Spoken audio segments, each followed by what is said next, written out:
కూడా బీజేపీ జనసేన తెలుగుదేశం కలిసిపోతుంది. అప్పుడు వెంకయ్య నాయుడు తిరుపతి సభలో 5 సంవత్సరాలు కాదు 10 సంవత్సరాలు కాదు 15 సంవత్సరాలు ఈ రాష్ట్రానికి ప్రత్యేక హోదా ఇస్తామని ఇవ్వాలని చెప్పి అడగడం జరిగింది. పాజిటివ్గా ప్రధానమంత్రి గారు స్పందించడం జరిగింది. మరి అధికారంలోకి వచ్చారు 2019లో. మరి దాని గురించి ఏమైనా ఆలోచన చేశారని అడుగుతున్నాను.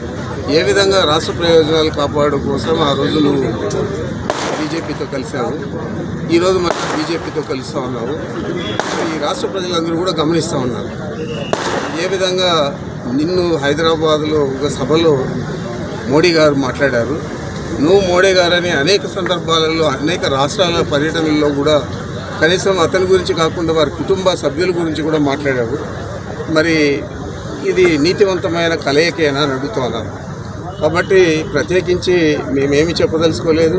దీనికి జవాబు చెప్పాల్సింది రాష్ట్ర ప్రజలు తప్పకుండా తగిన విధంగా స్పందిస్తారు. వైఎస్ఆర్ కాంగ్రెస్ పార్టీకి ముందు కంటే ఎక్కువ స్థానాలు వచ్చేదానికి సహకరిస్తారని చెప్పి నేను భావిస్తాను.